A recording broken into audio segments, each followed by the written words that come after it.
Hora H do Agro. Oferecimento. Ihara. Agricultura é a nossa vida. Ihara. Consórcio Maggi. Volkswagen Caminhões e Ônibus.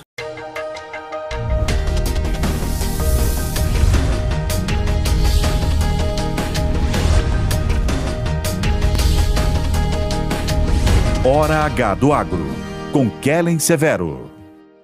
Olá, sejam muito bem-vindos ao Hora H do Agro e nesta edição você vai ver que a aprovação do presidente Lula caiu para o pior patamar em 2 anos, com problemas na gestão econômica e inflação de alimentos. O governo agora estuda medidas para baixar o preço da comida e o agro teme intervenção nos mercados. Você vai ver também que o combustível vai ficar mais caro a partir de hoje, sábado. Aumento de ICMS e reajuste pela Petrobras acendem alerta no agro e já incomoda caminhoneiros.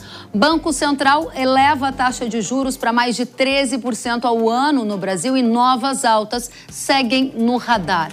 No cenário internacional, Trump prevê tarifas contra México e Canadá, como as primeiras da nova era de guerra comercial. As commodities agrícolas reagem a este cenário. E na Argentina, Milei reduz o imposto de exportação. O agro do Brasil deve sentir efeitos dessa nova onda na economia do país vizinho. Você vai ver tudo isso e muito mais no Hora H do Agro, que já está no ar. Uma pesquisa da Genial Quest revelou nesta semana que a popularidade do governo está em queda. O levantamento indicou a aprovação do trabalho do presidente Lula caindo para 47%. Esse é o menor patamar, pelo menos desde fevereiro de 2023. A gente também pode ver que o percentual dos entrevistados que desaprovam Lula é maior do que o percentual daqueles que aprovam.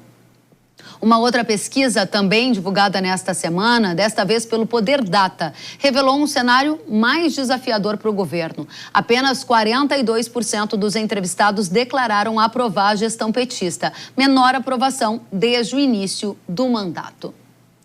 E entre os principais motivos citados pelos entrevistados para a desaprovação do governo está a alta dos alimentos. O governo veio a público nas últimas semanas com medidas para baratear a comida. O ministro da Casa Civil, Rui Costa, por exemplo, falou em intervenção no mercado em uma entrevista que ele deu. Mas depois de críticas, voltou atrás e descartou intervenções. Agora, o ministro da Agricultura aponta a redução no imposto de importação de alimentos como uma alternativa. Vamos conferir.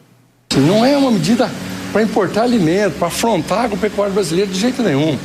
Mas pontualmente, se tiver pontualmente.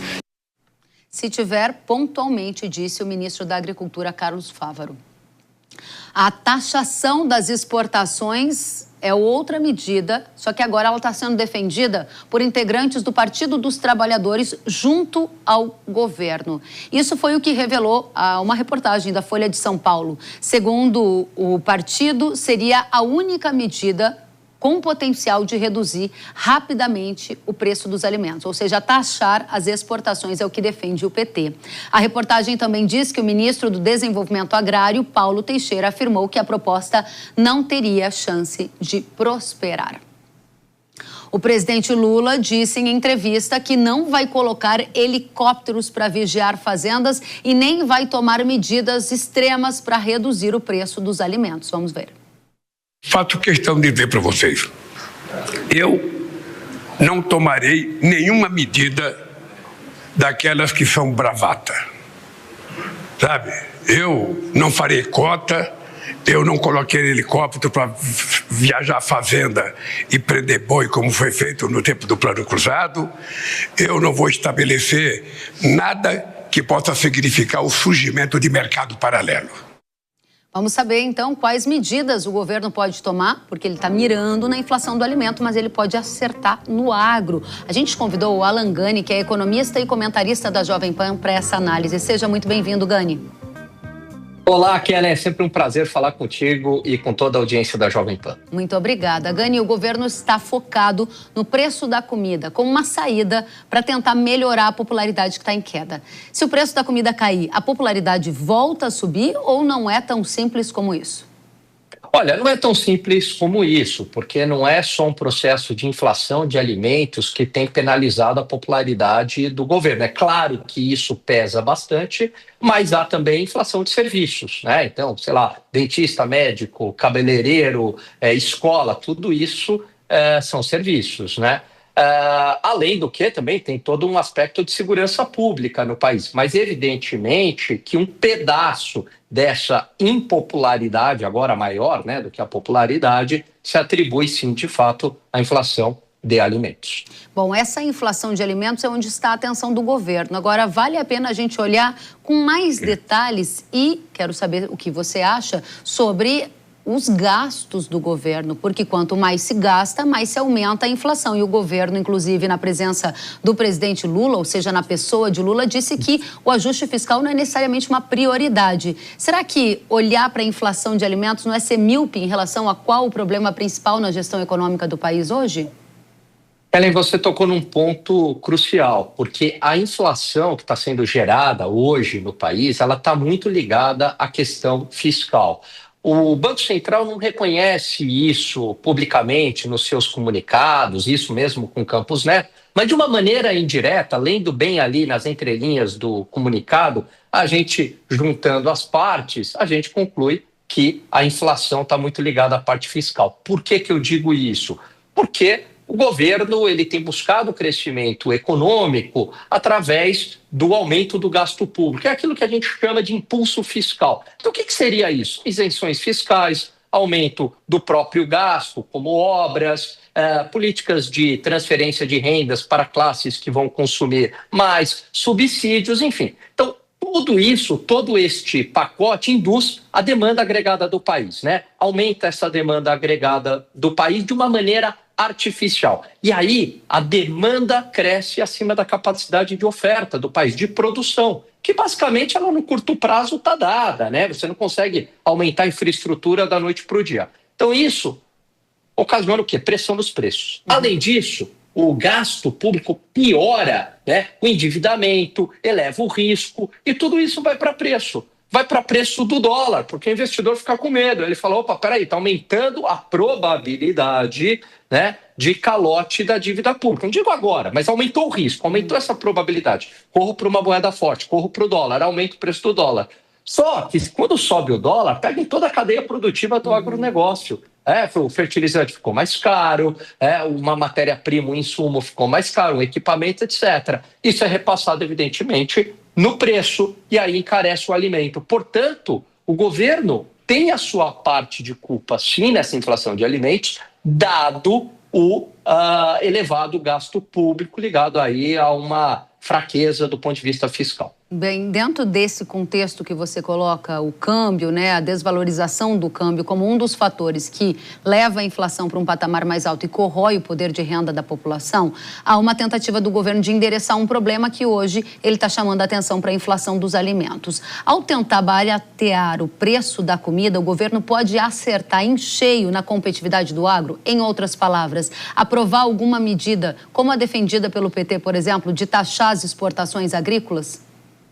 Veja, se for nessa direção, vai ser desastroso para o agro e para a sociedade brasileira, né? A interferência no preço é o pior remédio que você pode ter para combater a inflação. Isso já foi, inclusive, testado do ponto de vista empírico. Isso aconteceu no Brasil. A gente teve amostra disso durante o governo Sarney e foi um desastre. A gente acabou indo ali para uma situação de escassez. Durante o governo Dilma, não necessariamente em alimentos, mas em outros preços, energia, gasolina também, houve ali interferência em preços e também foi uma política muito ruim, né? E depois trouxe problemas para o setor, trouxe problemas de crescimento econômico e sem dúvida nenhuma teve que aumentar o preço lá na frente, né? Acabou só jogando o problema para frente e aumentar uma maior magnitude. Por que eu digo isso? Porque o preço, né, ele é um preço de equilíbrio. A partir do momento que o Brasil está inserido numa economia global, Kelly, a gente tem lá o preço do mercado internacional. Se a gente tentar colocar uma tributação, né, para que esse preço fique mais barato internamente em relação aos preços externos, né, eu estou desincentivando o setor exportador. E aí eu tenho um problema. Qual que é esse problema?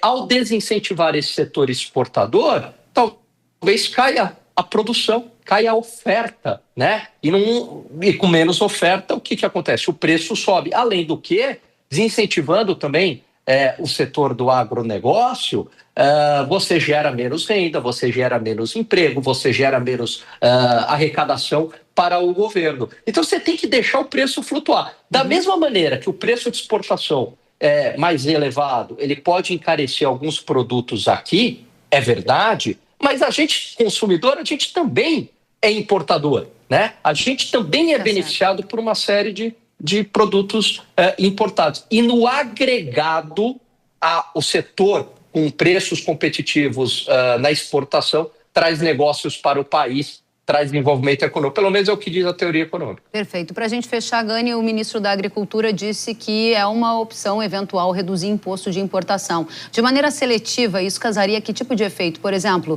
chegou-se a falar que esse imposto incidiria sobre o milho. Se tiver o menor imposto de importação sobre o milho, como é que fica o milho do agricultor que já se preparou para semear, que está contando com um preço de mercado livre? Qual é a sua visão? Pois é. Se essa redução do imposto de importação ela for generalizada para todo mundo, né, para toda a cadeia produtiva do agronegócio, for bem comunicada, dá tempo para os agricultores se prepararem, é altamente positivo. Mas aí eu estou falando que é algo geral. Quando eu escolho quais setores terão ali um imposto de importação, Kelly, é um problema. Por quê? Porque qual é o critério que eu estou escolhendo? Será que são setores mais produtivos ou é um critério político, né? E aí eu acabo premiando. E ao premiar, eu gero ineficiência. Então, isso não é uma boa, né? Essa redução pontual e escolhendo os setores. Isso não é legal. Não é nada bom, a gente vai continuar muito atento porque é um temor do setor agro que haja alguma intervenção no livre mercado. Alan Gani, economista e comentarista da Jovem Pan, volte sempre, obrigada pela companhia. Um grande abraço, volto com prazer. Até a próxima. E o Comitê de Política Monetária do Banco Central elevou nesta semana a taxa básica de juros do país. O aumento realizado nessa primeira reunião do ano foi de 1 ponto percentual e elevou a Selic para 13,25%, maior patamar desde 2023. Essa foi a primeira decisão do Banco Central depois que Gabriel Galípolo, indicado de Lula, assumiu a presidência do Banco Central. O comitê já prevê um novo aumento dos juros desta magnitude na próxima reunião do Copom. O Banco Central dos Estados Unidos decidiu manter a taxa de juros por lá na faixa de 4,25% a 4,5%. A decisão foi unânime e interrompeu uma sequência de 3 cortes consecutivos. Nesta semana, a cotação do dólar ficou abaixo de R$ 6,00, cotada ali ao redor de R$ 5,85. Para o economista André Perfeito, essa queda é reflexo do aumento da taxa de juros aqui no Brasil. Vamos conferir. A tendência da moeda norte-americana é perder contra o real ao longo dos próximos semanas, né? Devido justamente à dinâmica da taxa de juros no Brasil. A gente tem o efeito cumulativo de uma Selic que vem subindo há algum tempo na esteira da contramão, por assim dizer, do resto do mundo, né? O mundo está cortando juros. Os países emergentes, por exemplo, essa semana mesmo a gente teve o corte de juros na África do Sul. Isso tudo aí sugere e coloca mais atenção e atratividade para o real, né? Começa a ficar, vamos dizer assim, caro ficar vendido em reais, ou seja, né, pagar tantos juros, mas tantos juros, que o investidor que queira montar uma posição apostando na queda, tem que imaginar que a queda tem que ser muito forte, dado o patamar de retorno que você tem só no pagamento de juros no Brasil. Isso tudo aí deve conspirar para um fortalecimento da moeda brasileira, mas lembrando que a gente está num ambiente altamente volátil. Tem uma discussão toda a respeito do Trump, de tarifas, e também a respeito do Brasil tem uma discussão fiscal que não está propriamente equacionado. Isso tudo deve trazer esse tipo de tensão, mas, outra vez, né, o efeito do cumulativo dos juros tem seu efeito sim, e isso daí deve apreciar a moeda brasileira. Muito obrigada, André Perfeito. Os combustíveis aqui no Brasil devem ficar mais caros a partir de hoje, 1º de fevereiro, em função do aumento do ICMS. No fim do ano passado, o Conselho Nacional de Política Fazendária, o CONFAS, determinou um aumento do ICMS cobrado sobre a gasolina e o diesel. Segundo a Rayon Consultoria, com a alta do imposto estadual, a expectativa é que a gasolina ao consumidor final tenha um aumento de 9 centavos, com a nova alíquota de imposto significando R$ 1,47. No diesel, o impacto deve ser de 5 centavos, com a nova alíquota de ICMS representando R$ 1,12.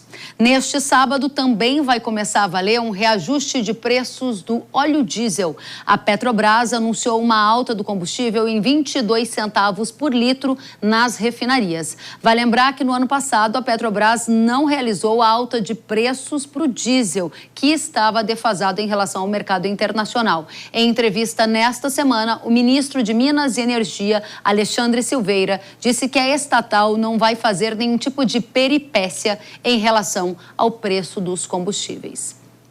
Essa alta no preço do diesel, motivada pelo aumento do ICMS e agora também o reajuste da Petrobras, deixou os caminhoneiros em alerta e eles temem impactos na cadeia de transporte rodoviários. Os trabalhadores autônomos de transporte de cargas deverão se reunir no próximo sábado, dia 8, para discutir essa preocupação com a alta no preço de combustíveis. Vamos analisar agora a tendência de preço de combustível. Afinal de contas, estamos colhendo a maior safra de soja da história. E óleo diesel é um dos principais formadores de custo de produção. Vai vir nova alta enquanto a gente colhe a safra de soja e se prepara para plantar o milho? Eduardo Melo, Rayon Consultoria, está conosco para essa e outras informações. Seja muito bem-vindo. Obrigado, Kelly, mais uma vez pelo convite para participar aqui do programa. É uma honra ter você conosco e a primeira pergunta é: nós tínhamos uma defasagem do preço do diesel em relação ao mercado internacional. Petrobras anunciou mais de 20 centavos de reajuste, somado agora à alta do ICMS. Temos ainda um diesel defasado a ponto de ter um novo ajuste de preço nos próximos meses? Kelly, eu acho que é importante a gente fazer uma análise de como que a gente começou o ano, né? A gente começou o ano com um câmbio muito depreciado, ultrapassando os R$6, e a gente viu, principalmente com a posse do Donald Trump, às vésperas, né, da posse do Donald Trump, um barril de petróleo que realmente se valorizou bastante, acima de 80, 82 dólares o barril. Isso acabou pressionando, né, ou seja, fazendo com que os preços aqui no Brasil eles ficassem defasados em relação aos preços internacionais. Tá? Essa defasão, falando especificamente do diesel, ela chegou a ser calculada pela gente aqui uma diferença na ordem de 60 a 70 centavos de diferença, ou seja, 70 centavos mais barato do que o mercado internacional. E isso quer dizer que a gente ainda tem espaço, olhando para essa comparação com o mercado internacional, para o diesel subir se a Petrobras desejar colocar em prática a paridade de preços internacionais? Mas o que aconteceu logo após, né? A gente, nas cotações atuais, principalmente, a gente acabou sendo beneficiados, assim pode dizer, com esse recuo do câmbio. O câmbio já começa a ser negociado aí ao redor dos 5,80 e o barril de petróleo, após a posse do Donald Trump, seu discurso mais desenvolvimentista, favorável à indústria do petróleo, principalmente americana, isso fez com que os preços do barril de petróleo recuassem ao mesmo tempo que houve uma valorização cambial. Isso tirou essa pressão em cima da Petrobras ao ponto de chegar no nosso número a 25, que é o número que nós calculamos na sexta-feira, quando foi anunciado o reajuste sobre os preços do diesel. Tá? E o que eu quero dizer com isso? Que o movimento que a Petrobras fez, ela convergiu para a paridade. Tá? Então, ela acabou, na nossa interpretação, ela acabou aguardando o melhor momento de fazer para aplicar um reajuste mais assertivo e não repassar a volatilidade para o mercado. Muito bem. Então, em outras palavras, o que você está dizendo para a audiência que está aí colhendo soja pelo Brasil ou para os caminhoneiros que nos assistem apreensivos com a modificação nos preços de combustíveis é que, na sua visão, não há espaço, pelo menos em 2025, dado o cenário atual, para novas altas no preço do diesel. A tua questão ela é muito importante, tá, Kellen? Porque assim, a gente não pode... Na verdade, quando a gente analisa a possibilidade de reajuste do preço de combustíveis, a gente tem que analisar, são duas variáveis. Primeiro, acho que o preço do barril de petróleo no mercado internacional e os seus derivados, dentre eles o diesel, tá? Então, a gente começa o ano com vários fundamentos sendo preponderantes para que haja uma sinalização de uma estabilidade ou queda dos preços no mercado internacional. E aí eu posso citar alguns fundamentos desses, como a questão do Trump, né, como eu disse anteriormente, o Trump realmente ele é favorável ao aumento da produção, principalmente americana, fez uma sinalização para a OPEP, para que a OPEP ela reduza preços, e isso provavelmente deve ocorrer de a OPEP ela aumentar a produção também, tá? E a possibilidade de haver uma intermediação através do próprio Donald Trump para que haja um acordo de cessar-fogo entre Rússia e Ucrânia. Tá? Então, esses fundamentos, hoje, eles acabam trazendo uma sinalização, como eu disse, de um recuo de preço do barril de petróleo. Por outro lado, componente tão importante nessa equação é o câmbio. O câmbio, a gente terminou o ano com um câmbio super desvalorizado, e agora ele entra numa trajetória ali sendo negociada a 5,80, e fruto também da elevação das taxas de juros, né, aqui no Brasil, que isso acabou favorecendo a nossa moeda. A questão com relação ao câmbio, ele acaba sendo muito incerto, porque a gente vive um ambiente de muita volatilidade, mas eu não sei, o que talvez poderia trazer aí para os combustíveis, talvez um cenário de alta, seria se a gente tivesse realmente uma depreciação do câmbio que pudesse puxar essa curva aí dos combustíveis para cima. Ou seja, do ponto de vista de cenário internacional, há uma condição aparentemente mais favorável para a manutenção dos preços, mas é impossível afirmar que o preço do diesel não vai subir, porque, afinal de contas, tem uma variável aí no meio chamada dólar, que pode interferir diretamente nesse preço, além de uma incerteza em relação à política da Petrobras. Me corrija se não for esse o seu raciocínio, e a gente passa para a próxima pergunta, que é o que o ministro quis dizer com a Petrobras não fazer peripécias. O ministro de Minas e Energia quer dizer algum congelamento de preço de combustível? Eu não entendo que hoje a política de preço da estatal ela seria uma política voltada para o congelamento de preços. Tá? Eu vejo que é muito mais voltada para buscar uma estabilidade de preços ao longo de um período e não repassar as volatilidades para o consumidor, né, para o mercado doméstico. Eu vou dar um exemplo disso. Em 2024, a gente teve o preço das refinarias no diesel, ele é fixo, né? Ele não houve alteração, não houve reajuste ao longo de 2024. E aí a gente pode fazer uma leitura rapidamente aqui para o telespectador, porque, voltando a falar novamente, né, do preço do barril de petróleo e do câmbio, no ano passado houve uma alta de preços do barril de petróleo, principalmente no primeiro semestre, e que depois esses preços acabaram se dissipando, acabaram recuando ao longo do segundo semestre. Por outro lado, quando a gente analisa o câmbio, a gente começou 2024 com o câmbio aos R$5 e terminou acima dos 6. Se a gente for fazer aqui uma avaliação, é como se fosse uma coisa neutralizando a outra. Certo. E a Petrobras ela foi ajudada, entre aspas, com esse cenário, porque ela não se viu forçada a fazer um reajuste dos preços, porque uma variável acabava compensando com a outra.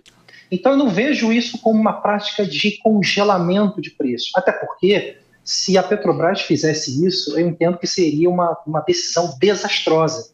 Porque quando você fala em congelamento de preços, na nossa avaliação, o congelamento está atrelado a desabastecimento como uma consequência direta. Então, isso seria, na minha visão, um desastre. Um outro ponto, só para terminar a minha análise, não vejo como um congelamento.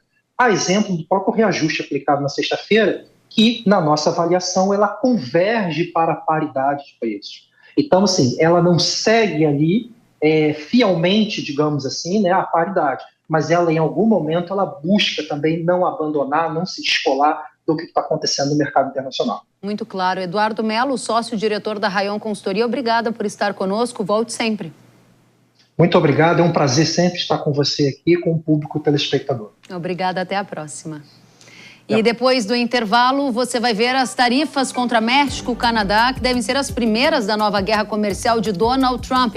Efeitos colaterais no agro, a gente destaca nesta edição. E na Argentina, começa a valer nesta semana a redução de impostos sobre as exportações agrícolas anunciadas por Javier Milei. Isso também repercute no agronegócio nacional e a gente destaca tudo depois do intervalo. Eu te espero.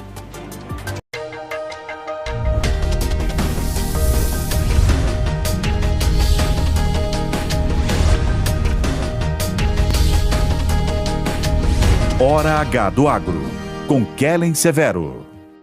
As doenças estremecem os investimentos e o planejamento da safra. Fusão fungicida da Irrara, com a alta performance e o baixo investimento no combate às doenças da soja. Imbatível no controle da ferrugem, mancha-alvo, antracnose, oídio e anomalia da soja. Rápida proteção, máximo desempenho em condições climáticas desfavoráveis. Consistência em alta produtividade comprovada pelos especialistas. Fusão da Irrara, o fungicida da soja que você tem que usar. Produto de uso agrícola. Venda sob receituário agronômico. Consulte sempre um engenheiro agrônomo.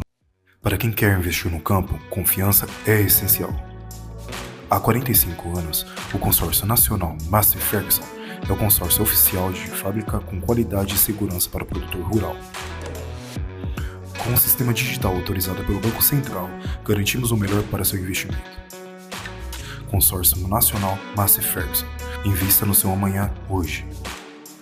Acesse cnmf.com.br e simule agora. Vender, negociar é um problema para você? Acredita que é um dom ou que tem que enganar pessoas? Nada disso. Vem comigo que eu vou revelar o segredo dos maiores negociadores.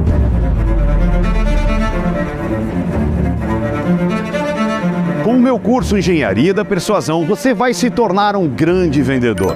Vai aprender a conduzir as negociações passo a passo, evitar possíveis manipulações mentirosas e, o que é melhor, finalizar as vendas com total segurança. E é claro, você vai aumentar a sua lucratividade através de técnicas imbatíveis da persuasão. Esse curso vai fazer você vender qualquer coisa para qualquer um. Talvez você esteja se perguntando qual o valor do curso. E eu garanto para você, é menor do que o valor da última venda que você perdeu para o seu concorrente. Acesse newcursos.com.br e garanta sua vaga.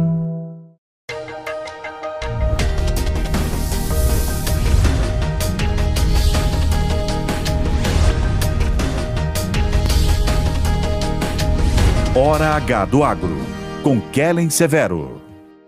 Estamos de volta com Hora H do Agro aqui na Jovem Pan News. O presidente americano Donald Trump voltou a falar sobre as tarifas que pretende aplicar contra o México e o Canadá.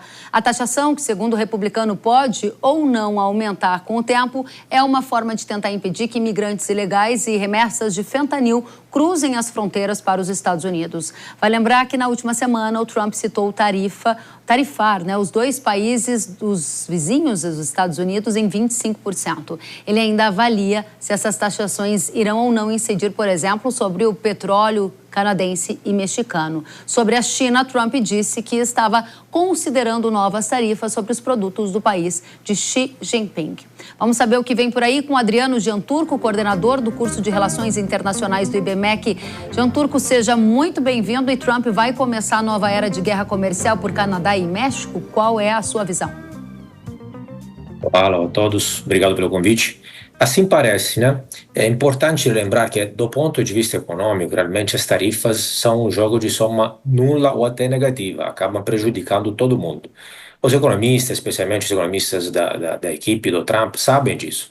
O ponto é, como você muito bem indicou, além da economia, existe uma partida aí geopolítica muito importante. Além da migração, realmente, está entrando muito fentanil, que é uma droga recente, e chegou a matar mais de 100 mil de pessoas, segundo alguns estudos nos Estados Unidos, num jogo entre China, México e Canadá.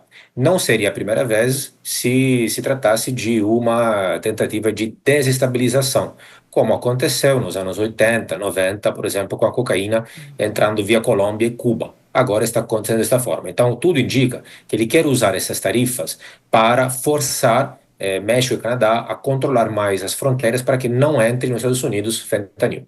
Dentro desse contexto, você avalia uma retaliação do Canadá e do México? Se sim, em quais produtos principalmente? É possível, obviamente são duas economias menores, mais fracas que os Estados Unidos, então sabem que caso eles retaliem, vão perdendo mais que os Estados Unidos, mas já aconteceu no passado. Inclusive algumas retaliações muito espertas, muito específicas que o Canadá já colocou contra produtos estadunidenses, por exemplo, no caso de ketchup, no caso de whisky e no caso também de outros produtos, mirando especificamente a produtos que são produzidos em algumas regiões onde o eleitorado é prevalentemente conservador. Então, atacando as regiões, a economia de regiões onde as pessoas votaram principalmente para Trump.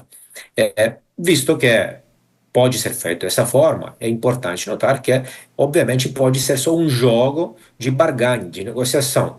Lembrando que Trump, no seu estilo, no livro mesmo dele, ele fala isso. O estilo dele de negociação é atacar primeiro, dominar, para depois negociar e chegar, talvez, num compromisso. Dentro desse contexto em que a gente observa um modelo de atuação do Trump, que às vezes é jogar lá no alto para chegar num patamar de negociação que seria o de real interesse, o mesmo modelo deve ser aplicado com a China? Porque havia uma expectativa de que ele já no começo faria um anúncio de taxas para a China, não fez na posse, não fez uma semana depois da posse e agora foca em México e Canadá e China, fica em segundo plano. Que sinais isso nos dá? Em algum momento chegou a aventar-se a possibilidade de um acordo entre China e Estados Unidos completamente contrário ao que seria uma escalada da guerra comercial com o país asiático. Muito bem. Os Estados Unidos e Trump sabem que, obviamente, o inimigo de verdade, o inimigo número um, é a China. Evidentemente, não é nem México, ainda menos o Canadá. Mas, obviamente, é um osso mais duro, né? É o grande inimigo por excelência, então é bem mais difícil. Eles devem estar, apesar de ter planejado antes, durante a campanha, devem estar planejando isso melhor, também testando o terreno nos bastidores, talvez ver qual o resultado dessas tarifas numa batalha menor vão ter, ou essa ameaça de tarifa, para depois ver como partir para cima para a China, que realmente é o objetivo principal, sendo que, obviamente, por um lado, eles também precisam da economia chinesa, por outro lado, do ponto de vista político, geopolítico, acaba sendo um inimigo. Então, tem que equilibrar esses dois interesses diferentes. Em parte do eleitorado, em parte também da parte industrial produtiva do país. Passamos por México, Canadá, China. Para encerrar, o Brasil. Trump voltou a criticar a intenção dos países dos BRICS de se afastarem das transações comerciais usando o dólar e ameaçou de novo colocar tarifas de 100%. O Lula também já disse que se houver taxação de Trump, o Brasil vai retaliar da mesma forma, ou seja, na mesma moeda. Qual vai ser a relação entre Trump e Brasil neste novo modelo de guerra comercial que se avizinha? Essa do dólar é realmente uma das maiores batalhas atuais, né? Porque realmente se os Estados Unidos perdessem este papel de reserva mundial, de moeda comercial mundial, perderia muito. E obviamente aí, quando há uma ameaça deste tipo, ele vem com tudo, ameaçando uma tarifa bem maior de 100%, né? Neste caso. O Brasil no BRICS teve exatamente esta conversa, não está se conseguindo, não é algo muito simples. É verdade que também a moeda chinesa está aumentando o seu papel internacional. Evidentemente, caso tudo isso acontece, caso o Brasil escolhesse retaliar, evidentemente se aplica o mesmo raciocínio, se aplica para México e Canadá. Seria algo negativo para as duas economias, mas muito mais negativo para a economia mais fraca. Na verdade, eu diria que não seria nem uma retaliação do Brasil contra uma eventual tarifa dos Estados Unidos. Na verdade, é o contrário. O Brasil é uma das economias mais fechadas do planeta, números à mão, na minha opinião, e eventualmente, o mesmo Trump citou isso é fato, eventualmente, caso ele aumentasse as tarifas contra o Brasil, seria essa uma retaliação contra o velho protecionismo brasileiro. Muito bem. Adriano Gianturco, agradeço demais pela presença. Adriano, que é coordenador do curso de Relações Internacionais do IBMEC, uma satisfação tê-lo conosco. Volte sempre. Obrigado, até mais. Até a próxima. E agora a gente vai avaliar os efeitos dessa nova guerra comercial para o agro brasileiro com a Pátria Agronegócios. Acompanhe. O que Trump vem fazendo por agora é apenas tentar cumprir com o que havia prometido durante sua campanha presidencial no ano passado. O conflito comercial, ressaltando cada vez mais o protecionismo do produtor interno norte-americano, tem sido a pauta principal quando o assunto são gestões comerciais à presidência dos Estados Unidos. E agora, tentando atacar dois de seus principais parceiros comerciais, no caso Canadá e México, tem gerado até algumas oportunidades ao mercado. A gente observa que do lado do Canadá, a gente tem em especial o mercado de derivados de soja, no caso óleo, ou mercado de óleos vegetais como um todo. O Canadá é um importante fornecedor de óleo de canola em direção aos Estados Unidos. E a elevação dessa barreira tarifária para importar esse óleo vegetal do seu país vizinho acaba favorecendo o mercado de óleo vegetal dentro do próprio território norte-americano.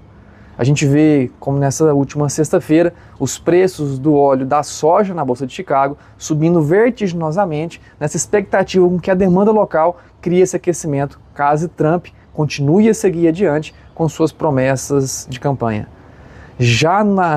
Falando ainda do Canadá, porém falando agora do assunto potássio, Kellen, temos algumas preocupações.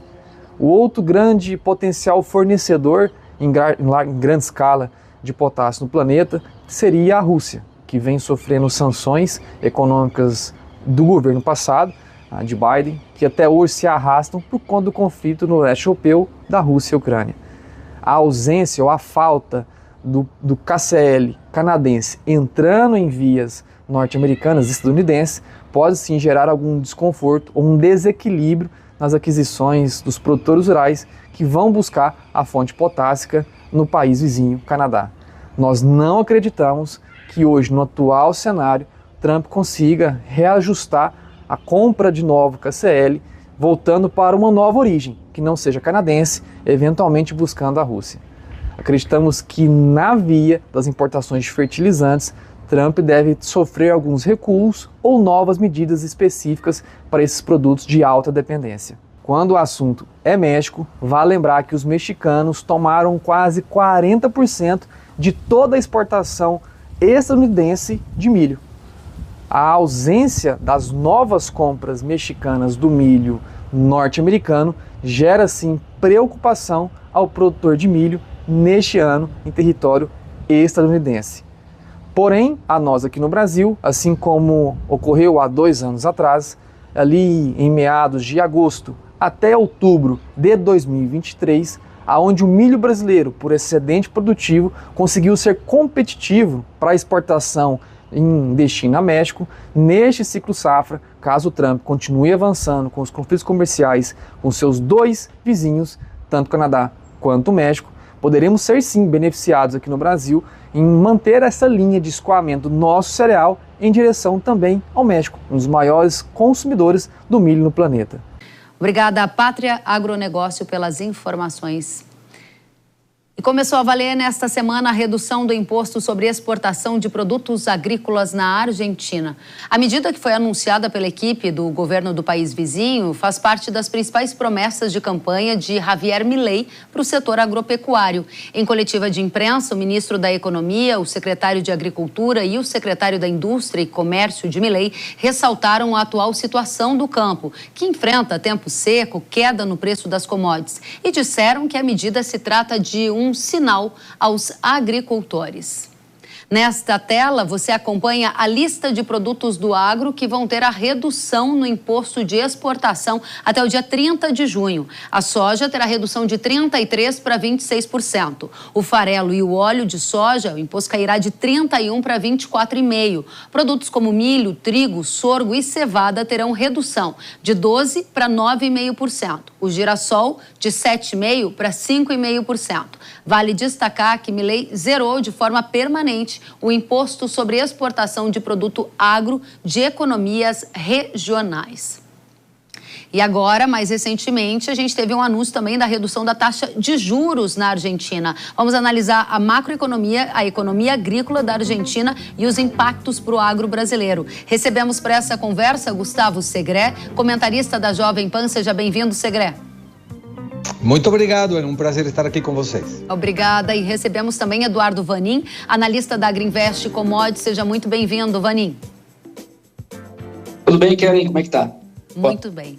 Obrigada pela sua presença. E a gente começa com você, Segré. Que sinais o Milei está dando com essa medida de redução das retenções, um pedido antigo do setor agropecuário para diminuir as taxas que incidem sobre os produtos que vão para exportação? E devemos lembrar que quando foi imposto essa retenção era por uma falta de recursos para cobrir o déficit fiscal que a Argentina tinha. Para você ter uma ideia, na época a tonelada de soja estava $540 e o produtor argentino recebia na mão o equivalente a $133, $140, um absurdo. Isso é uma modificação agora, mostrando que com o superávit fiscal de 1,8 sobre o PIB em 2024 e um superávit financeiro, após pagar os juros da dívida, de 0,3%, o governo começa a cumprir a promessa de campanha, diminuindo os impostos, nesse caso, as retenções de exportação, que era quando o exportador argentino enviava seu material, seu produto para fora, tinha que pagar por isso para o governo argentino. Está começando a diminuir e vai ser por 6 meses. Se funcionar bem, vai continuar então essa diminuição e provavelmente antes do final do governo Milei, seja até 0% essa retenção. Essa é uma demanda dos argentinos que está sendo atendida pelo governo de Milei e que, na visão de Eduardo, a gente quer saber, gera que tipo de efeitos colaterais para o mercado agrícola? A nossa audiência bem sabe que o Brasil e a Argentina competem em alguns mercados, como, por exemplo, o dos grãos. Que efeito a diminuição das alíquotas das taxas sobre exportação já geram no mercado agrícola, Eduardo? Bom, o impacto maior é para o farelo e para o óleo. Para a soja, provavelmente o impacto é menor. Isso porque a soja da Argentina não compete com a nossa. A soja da Argentina ela é muito utilizada para reservas na China, porque ela tem menos óleo, portanto ela dura mais armazenada.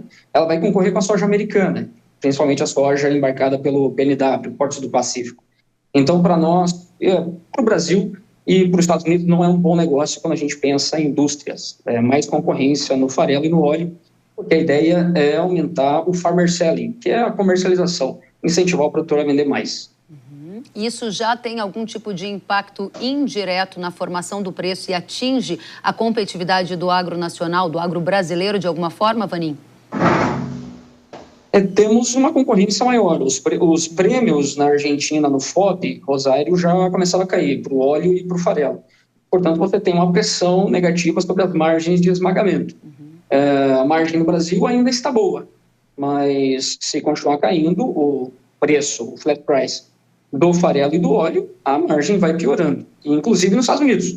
Lá eles estão esmagando mais soja e estão tendo uma grande dificuldade de vender o farelo. Portanto, é ruim para todo mundo. É mais farelo no mercado que já tem bastante. Muito bem. Dentro desse contexto que o Segré colocava para a gente, de um superávit fiscal que dá espaço para o governo da Argentina fazer medidas como essa, que eram promessas de governo, como redução das alíquotas das retenções, hoje, agora, nesta semana, melhor dizendo, houve o anúncio de redução na taxa de juros na Argentina. De que forma a redução na taxa de juros impactará a economia argentina, gerando efeitos colaterais ao Brasil? Lembrando que a taxa de juros da Argentina ainda está bastante alta, não é, Segré? Está alta, mas eles estão fazendo uma coisa com muita criatividade. Estão colocando a taxa de juros sobre a inflação futura. A taxa diminuiu de 32% para 29%, com uma previsibilidade de taxa de inflação para 2025 de 25%. Ou seja, a taxa passa a ser reais positivas, em termos reais. Até agora era negativa, porque a inflação acumulada para trás era muito alta.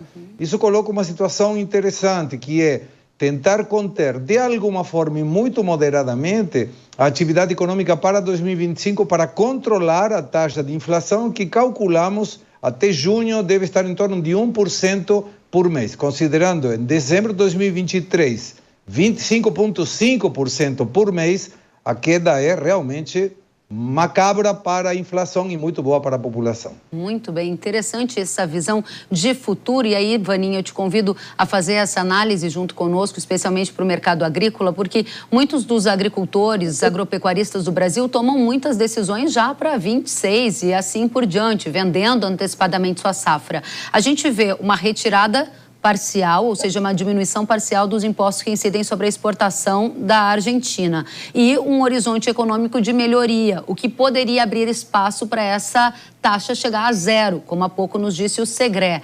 Esse é um horizonte que está na sua análise para a gente tentar antecipar de que maneira uma Argentina mais competitiva num futuro não distante vai impactar a formação de preço e pode já impactar a decisão de hoje agricultores do Brasil? Olha, o mercado da Argentina funciona um pouco diferente. É um mercado muito mais voltado para a industrialização da soja. E é um mercado que opera muito no spot, muito curto. O impacto maior de curto prazo, de uma taxa de juros cada vez menor, principalmente na redução da margem geral do agronegócio na Argentina. Inclusive, nós temos RJs, equivalente ao nosso RJ aqui no Brasil, de vários grupos grandes do agro na Argentina, devido à possibilidade de você não conseguir mais fazer o carry trade. Ou seja, você tem a soja do produtor, é normal ele vender a fixar, ele te entrega a soja, o preço fica flutuando. Você pega essa soja, ou processa ela, ou vende ela, esse caixa entra no seu dinheiro, e no passado, com 130% de juros, você aplicava o dinheiro e tinha um ganho financeiro, e não operacional na operação. Agora que os juros é muito menor, então aí a maré baixou e agora os esqueletos começam a aparecer. Enfim, em termos gerais, esse impacto imediato para o agronegócio na Argentina não é bom. Vai trazer um custo menor para o produtor? Provavelmente. Vai fazer ele vender mais? Ainda é uma grande dúvida. E então você tem mudanças que as empresas, as indústrias não estavam preparadas. Nesse momento, eu diria que é negativo para o produtor na Argentina. Interessante. Segré, por que as carnes ficaram de fora desse anúncio, um dos primeiros para o setor agropecuário, de redução de taxas? Imagino que o governo não quer abrir tanto o caixa e soltar tantos recursos, sobretudo porque as carnes já têm mais processo industrial no meio, e isso pode favorecer a competitividade do produto. Quando falamos sobre os produtos que a gente avaliava na tela, observamos que a maioria são produtos primários, sem muita industrialização, salvo quando a gente fala sobre o óleo, por exemplo, ou a farinha, eventualmente. Mas me dá a sensação, pelo que conversei com alguns integrantes do governo Milei, que estão fazendo um teste. 6 meses, diminuição, e vamos avaliar se o resultado fiscal se mantém, se o impacto na arrecadação não é tão forte quanto parece, continuam com mais uma prórroga desse prazo ou uma diminuição maior, com a possibilidade que, se as coisas não saem do jeito que eles estão projetando, então poderia voltar a subir a partir dos 6 meses. Eu acredito que não vai acontecer uma suba de novo dessas retenções. Muito bem. Aí, Vaninha, pergunta para você, que outras medidas estão no seu radar por parte do governo de Milei que impacta o agro da Argentina com efeito colateral no Brasil? Imagino que você também esteja pensando lá para frente, né? Olhando num horizonte de 25, 26. Olha, nós temos essa redução por 5 meses. Ela começou essa semana, mas muito devagar. Tem vários detalhes ainda que não foram definidos.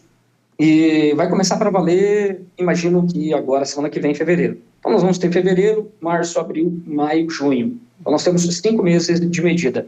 A ideia é zerar os estoques de milho, de soja, principalmente, para safra nova. Vai pegar um pedaço também da safra nova, visto que a Argentina começa a colher já em abril, maio já pega fogo, junho também.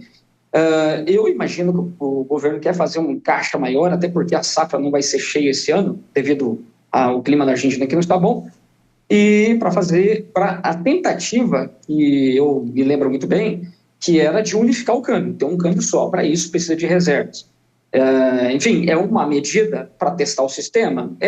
Mas também é uma medida para você trazer mais dólares de reservas para o país. Então, é uma medida de curto prazo. Esse primeiro semestre é aumento de oferta de óleo de farelo.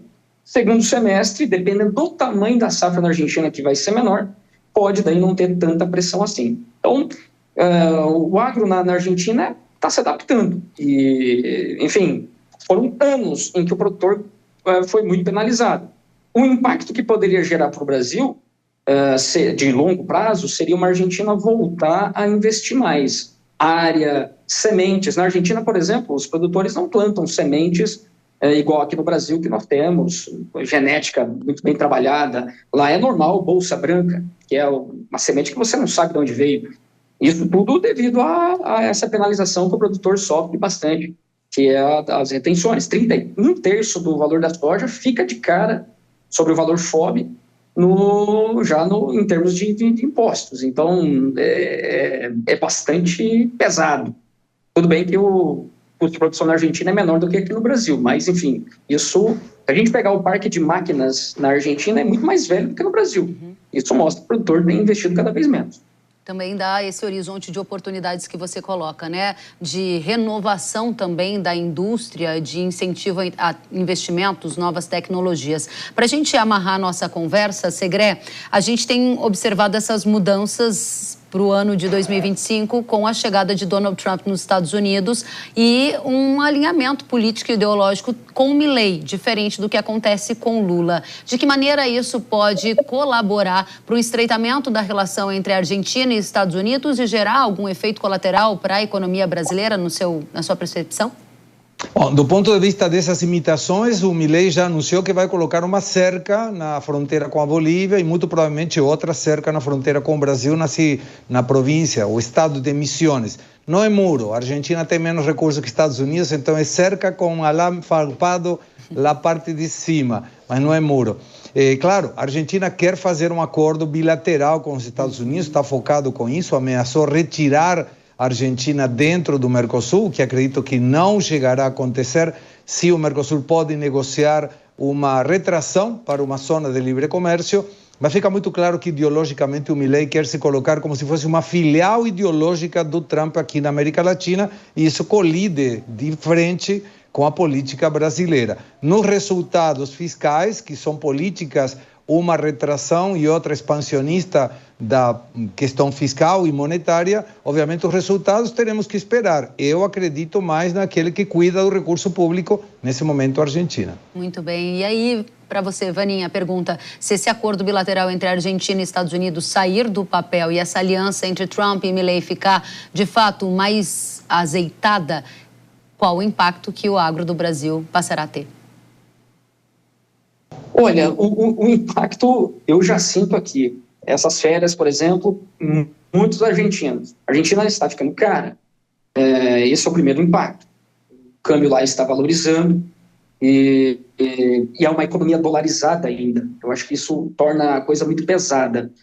Enfim, a Argentina, ela dando certo todos esses ajustes, nós vamos ter uma valorização do câmbio. Para o agronegócio, a grande pergunta sempre é: o produtor argentino vai vender mais soja e mais milho? É isso que nos interessa, porque daí, vendendo mais soja, então nós vamos ter mais farelo, mais óleo no mercado, e isso é pressão sobre as margens. Vendendo mais milho, é mais concorrência para o Brasil. Da mesma forma, para uma mesma janela. A Argentina começa o seu programa a partir de maio, o Brasil começa a partir de julho. Então, a Argentina indo muito bem, fazendo os acordos, atraindo investimento, câmbio para baixo, e é um custo Argentina maior. É isso que, de imediato, eu consigo ver. Eu tenho 1 minuto para a gente encerrar, e lá no começo dessa edição do Hora H do Agro, a gente tratou de uma ideia aqui do Brasil, de alas do PT, sobre taxação das exportações do Brasil para ajudar o governo a diminuir a inflação de alimentos. Tema que abriu a edição de hoje, e a gente está fechando aqui com a Argentina, que há anos já taxa as exportações, e a gente vê os resultados que são penalizadores para o setor agropecuário. Segré, o Brasil caminha nesta direção da Argentina do passado, que taxou as exportações, ou é só uma ideia aleatória de alas do PT? Eu acho que é uma ideia de alguém que não entende de economia e que pretende, através de um efeito paliativo, resolver uma questão estrutural. A Argentina já chegou a proibir a exportação de trigo e de farinha de trigo na época que o Brasil sentiu isso e teve que abrir a importação dos Estados Unidos, de Canadá. é ruim, é uma metodologia que para mim não vai funcionar. Mas, se tratando do governo, a gente não sabe o que pode sair daí, né? Vanin, vem ou não vem uma taxação das exportações do agro do Brasil? Olha, pelo amor de Deus, tomara que não. Mas isso só me mostra uma coisa, tá bom? O governo não tem nenhuma vontade de reduzir gastos. Então, esse é o grande pepino. É isso que é necessário, e não subir impostos. Olha o tanto de impostos que nós já temos. E o sucesso do agronegócio brasileiro só é por isso, porque nós não temos nenhuma tarifa direta na exportação de grãos. Portanto, isso nos coloca em pé de igualdade com qualquer país exportador. É isso que faz do Brasil, do agro, o sucesso que é. Começar a colocar tarifas, a gente já sabe para onde que isso vai. 5% é de começo, e a conta do governo nunca vai fechar. Portanto, passou o boi, passou a boiada. Extremamente perigoso. O Brasil, como nação, tem que estar extremamente de olho no Congresso, não é nem no governo, isso tem que passar no Congresso. Então, a nossa pressão tem que ser sobre o Congresso. Isso pode ser o começo de uma história extremamente desastrosa. Isso não pode passar. Muito bem, muito obrigada a vocês por essa entrevista, por essa análise. Gustavo Segré, comentarista da Jovem Pan, volte sempre, um prazer recebê-lo. O prazer foi meu, até a próxima. Eduardo Vanin, analista da Greenvest Commodities, da mesma forma, uma satisfação tê-lo conosco, volte sempre. Obrigado a todos, grande abraço, até a próxima. Até a próxima. E o preço do café na Bolsa de Nova York atingiu nesta semana um recorde, renovou o recorde. Aqui no Brasil, o valor pago ao agricultor também está nos maiores patamares da história, com a saca sendo negociada por mais de R$ 2.500, segundo o CPEA. A disparada de preços ocorre por conta de problemas climáticos que atingiram a safra aqui do Brasil. Também Vietnã, importante produtor da bebida. A alta do dólar colabora para esse cenário, junto com o consumo aquecido. Nesta semana, a Conab, que é a Companhia Nacional de Abastecimento, indicou que a safra de café deve cair 4,4% aqui no Brasil, com uma projeção de mais de 51 milhões de saca. Representantes do Ministério da Agricultura já sinalizaram a perspectiva de que os preços vão seguir sustentados ao longo dos próximos meses. E agora eu tenho um recado para você. Com perdas significativas na produtividade, o bicudo do algodoeiro tem se tornado um grande desafio para os produtores. E nesta temporada de caça, anteceda os danos nas estruturas florais com Chaser, o multipragas mais completo para proteger a produtividade das suas fibras. Chaser paralisa o ataque do bicudo, impedindo a alimentação, e ainda é uma ótima ferramenta para o manejo de resistência contra a praga. Com alta eficiência de controle também para o ácaro rajado e o pulgão, Chaser ainda atua como fungicida para o controle da ramulária. Faça as pragas do algodão temerem a temporada de caça de Chaser. Acesse rara.com.br ou aponte a câmera do seu celular para o QR Code que está aparecendo na tela e saiba mais. O Hora H do Agro de hoje fica por aqui. Muito obrigada pela companhia. Até a próxima. Tchau.